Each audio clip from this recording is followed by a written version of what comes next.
Okay, everybody, welcome back to another chapter of Tim Burton's The Nightmare Before Christmas, Chapter 20. We're almost through this series, so bear with me as we try to shotgun our way through these last few chapters. I do hope you're enjoying the series so far. Please remember to like, share, comment, and subscribe, as it does help my channel grow. In the meantime, let's get through this. Jack and Zero rushed out the tunnel to find themselves back at Halloween Town Cemetery. They charged through the gates, over hills, and around trees at the edge of the hinterland forest. In the distance, lights buzzed. In Oogie Boogie's lair, Jack felt an awful premonition in his bones. Help, help. That was Sally's voice. Those little troublemakers, Lock, Shock, and Barrel, hadn't taken good care of Sandy Claus at all. As Jack had feared, they'd taken him and Sally too straight to Oogie Boogie. Jack raced across the unstable bridge that led to the trick-or-treaters' treehouse, but stopped shortly when he heard Oogie Boogie's deep voice rumbling below. He put a finger to his mouth, hushing Zero. Looks like it's Oogie's turn to boogie now, Oogie Boogie said, cackling within his lair. Sally screamed. Jack took hold of the rope that held up the elevator cage. Elevator cage, and lowered himself until he could see into the pit. Oogie Boogie had constructed a makeshift roof out of tin planing. It's not plating, so it's planing. With a few barred windows inside the lair, Sally and Sandy Claus were tied down to an angled plank. The center of the roulette wheel was open and revealed a fiery vat of magma. Fiery vat of magma. And hang on. Enormous 8-ball attached to claw-like rotating blades was poised over the lava, stirring it to keep it from hardening. Jack continued to descend until he reached one of the lair's windows and squeezed his narrow frame through the iron bars. Oogie Boogie rolled a pair of dice and clapped in ecstatic ecstasy as they showed the number 3 and 4. With both hands, he gripped a crank attached to the plank and began to pull it back. 1, 2, 3, he said, cackling as he cranked 3 times. The plank began to tilt. Sally and Sandy started sliding towards the vat of boiling lava, and Sally let out another wail. Oogie Boogie. I'm not saying this word because it has the N word in it, so I'm just going to say snickered, because I'm not saying the word that's actually on the book right now. Nope. As he cranked faster, 4, 5, 6, 7, the plank angled even more. This can't be happening, Santa Claus moaned. Oogie Boogie let out another cackle and frolicked around the oversized roulette wheel like a school child singing nursery rhymes. Ashes to ashes, dust to dust. Oh, I'm feeling weak and with hunger. One more roll of the dice ought to do it. As Oogie Boogie picked up his dice to throw again, Jack crept into the lair like a spider, silent and deadly, keeping to the shadows. Oogie Boogie threw the dice. This time they landed in a skeleton's hollowed skull, rolled down its throat, and tumbled out of its ribs. Oogie Boogie checked the number of the dice. 1-1. What? Oogie Boogie thundered in fury. Snake Eyes. There was no way two measly cranks was going to do the job. At this rate, his prisoners would die of old age before falling into the lava. Angrily, he trumped his fist onto the table hard enough to send the dice flying. When they settled again, new number showed 11.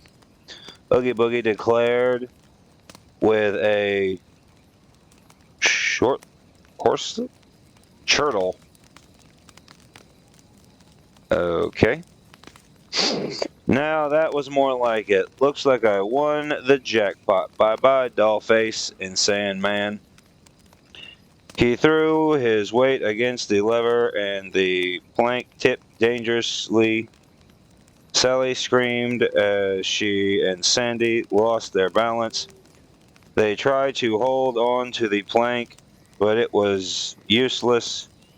With their hands bound, they both slid towards the vat of lava and disappeared. Oogie Boogie guffawed as he prepared to revel in their screams. Jack wasn't the only one who could inspire a good shriek. The sounds of screams was music to his ears. He fawned. For some reason, his victims' screams had stopped as soon as they had begun. His prisoners couldn't have died that fast. He'd thrown enough beetles into the vat to know that lava took a while to burn through a creature. What the? He peered into the vat but didn't see any sign of the rag doll or the bearded man.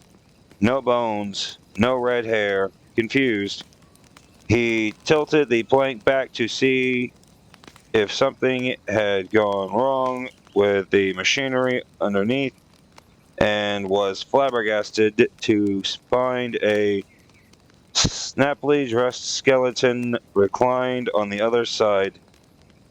Oogie Boogie recoiled in horror. Jack Skellington, that ghoul, he must have helped Sandy and Santa Claus escape, Sandy Claus escape before they fell into the vat and burned to death. Hello, Oogie, Jack said coldly. Jack. Oogie Boogie clutched his baggy hands together as he backed away. But they said you were dead. You must be. He pretended to shiver in fright as he moved away from the skeleton, then slyly mashed his foot against a spider-shaped button that was hidden on the floor. Another one of his tricks, double dead. Oh, Jack cried out as the roulette wheel began to rotate. Heat and flames flared up from the pit where Sally and Sandy had almost met their end. Life-size playing cards on mechanical springs popped up around the perimeter of the wheel, wielding sharp iron knives trapping Jack in the center of the 8 balls.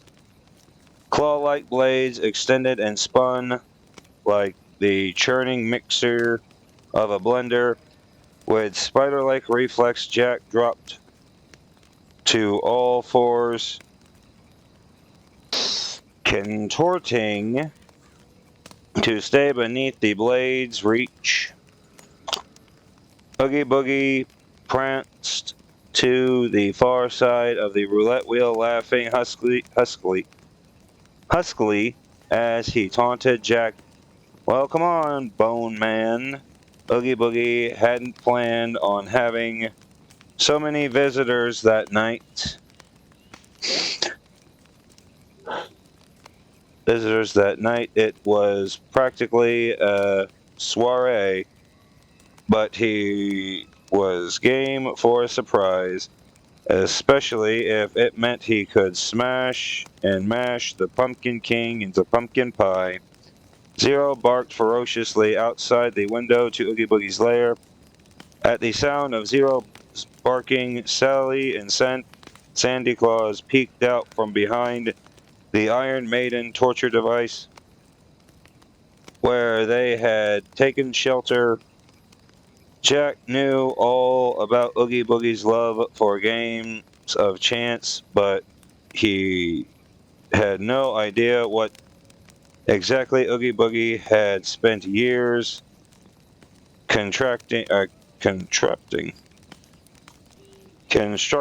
down there in his underground lair. Oogie Boogie's roulette wheel was a cruel gauntlet designed by a rotten mind with springing wheels with rims rimmed with macabre symbols on the ball pocket, skulls mixed in with hearts, spades, and diamonds. Pumpkin-colored lights emitted from the vat at the base of the wheel, and Jack kept slipping on the wheel's slope, sliding closer and closer to the lava. The life-size playing cards whirled their mechanical knives in a deadly onslaught, but Jack expertly judged the distance and leapt over each one with grace and cunning. Oogie Boogie grunted, dismissing Jack's feats with a wave of his hand, bored by Jack's abilities to dodge his obstructions. He pulled a cord to transform the roulette wheel into a even deadlier game. The playing cards lowered back into the roulette wheel's base. Jack had to march faster to keep up with the wheel's speed so as not to be sucked into the lava. In the dark recesses of the cave, 3 sets of red eyes glowed to life. Whoever they belonged to seemed even taller than Jack. The crinkling and churning sounds of machinery grew louder as the installation of 3 slot machines glided forward on the metal tracks appeared out of the smoke. Each machine was topped with a skull with glowing eyes and had, instead of a lever to pull for a prize, a mechanical arm topped with a pistol. Fire, Oogie Boogie ordered his machines. The lair filled with a deafening sound of crackling coins and bells. The robotic slot machines lowered their levers towards Jack. They fired. Blam, blam, blam. Jack sprung up from the spinning floor, his long legs arcing over the gunshots. Instead of running away from the armed slot machines, he charged them with a sneer, jumping right on top of the mechanical arms and dancing on them in a taunting jitterbug. They'd never shoot him now. Oogie Boogie growled in frustration that skinless collection of bones was outsmarting his games of chance. Well, good thing he rigged all the games. The house always won, and this was his house. Time to up the ante. Oogie Boogie used the wheel's momentum to launch himself off the roulette floor with a gleeful wee. As he flew off the wheel, he smacked his hand on a skull-shaped button. It was the trigger to launch a rotating saw from the ceiling. The saw's previous victims, nothing but bones now, was wired onto the saw like a stuntman on a carnival wheel. The rotating saws arced down from the ceiling with a giant retractable arm heading straight for Jack. Jack was so close to the loud gunshots of the slot machines that he didn't hear the saw bearing down on him. Oogie Boogie danced from foot to foot in excitement as he watched the blades lower towards Jack. The pot was about to get a lot sweeter. Jack, look out, Sally shouted. At her cry, Jack turned and caught sight of the spinning blades closing in. He threw himself off the slot machines a second before the saw cut into them. Sparks flew everywhere. The pistols were sawed clean off and clattered onto the floor. Jack landed on the spinning roulette wheel across from Oogie Boogie. He gave the Bug King his best Halloween scare face, and the festering sack flailed his arms in the air. But as soon as the shock wore off, Oogie Boogie slammed his hand down onto another rigged roulette plane, which hid a secret springboard. It shot him upwards, where he grabbed onto the pole, holding up the rotating claw-like blades. Through in the commotion, a small string had caught from his burlap sack body on a screw and now was beginning to unravel. So long, Jack, ha ha ha. He waved his arms tauntingly as he laughed. The loose string dangled towards the games of chances. How dare you treat my friends so shamelessly? Jack admonished him. He grabbed Oogie Boogie's fluttering string and gave it a taut tug. That's taut tug. To Oogie Boogie's horror, the string pulled loose from his burlap skin. His lumpy sack body had served him perfectly well, but now he was realizing that his stitches were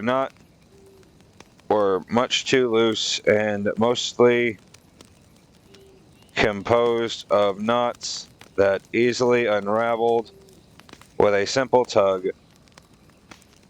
The seam split open from the tip of his arm to his flabby underarm. Inside, hundreds of squirming bugs wiggled in the sudden freedom. Worms, beetles, spiders, grubs, moths, centipedes, every type of creepy, crawly beast in Halloween Town had been stuffed into that sack and they clung together to make the creature called Oogie Boogie. Oogie Boogie gave a few desperate cries as he tried to hold together the open seam, but his bugs continued to spill out, tumbling down into the lava with tiny shrieks. The dangling string caught on the roulette, rotating blades beneath the 8-ball, and before Oogie Boogie could free it, became a giant tangle. Before it became a giant tangle with a rip. The entire burlap sack was sucked into the rotating blades, completely exposing Oogie Boogie was nothing but a mess of writhing bugs. Thousands of them pulsed into the hang on, pulsated in the form of the Bug King, scrambling to maintain their shape, but slipping and falling regardless. Oogie Boogie dramatically raised a hand into his brow and clung to a rope with the others. Now look what you've done. Without his burlap skin, his face was nothing more but gaping holes for his mouth and eyes, and a striped purple beetle for a nose. As the bugs lost their hold and fell, Oogie Boogie's shape began to diminish. My bugs, he wailed. My bugs. His throaty voice transformed into a high-pitched limit of hundreds of tiny cries as the creature that had been Oogie Boogie broke apart. That's a hell of a way to go. My bugs, my bugs. Sally and Sandy Claus came out from their hiding spot with mouths agape to behold the end of Oogie Boogie. Overhead, Zero found a gap in the window seal and floated in his nose, shining brightly. My bugs. A slimy green caterpillar wiggled across the floor, only to end up miserable fate smashed beneath Santa's heavy boot. Santa ground his boot into the cave floor with a grimace. That's what you get, Santa thought, for being naughty. After dusting himself off, Jack sheepishly handed the Christmas King his red cap. Forgive me, Mr. Claus. I'm afraid I made a terrible mess of your holiday. Santa gave Jack a look of profound disappointment. Bumpy sleigh ride, Jack, Santa snapped as he snatched his cap. The next time you get the urge to take over someone else's holiday, I'd listen to her. He jabbed a finger toward Sally, who was lingering shyly behind the Iron Maiden. She's the only one who makes any sense around this insane asylum. Sally smiled softly. Grumbling to himself, Santa placed the red cap firmly over his scalp. His poor head had been chilled for hours, and Mrs. Claus would have baked him into a pie if he'd lost the cap she'd knitted for him. Balling his fist and thinking of the long night's work ahead of him, he stomped towards the exit with while grumbling skeletons. I hope there's still time, Jack cried after him. Santa stopped abruptly and spun around. To fix Christmas, of course there is. I'm Santa Claus. He pushed his index finger to the side of his nose, giving Jack one more disapproving glare, and then, with a twinkle of magic, he flew straight up into the air, through lock, shock, and barrels. Shoot! It was still snug, but while a little extra magic, he squeezed through. Watching Sandy Claus disappear through the chute, Jack felt remorse and relief mingle together inside his rib cage. Everything would soon be back to how it should be. So why did he still get the sense that something was left unfinished? Sally moved out of the shadows. He'll fix things, Jack. He knows what to do. She touched his wrist gently.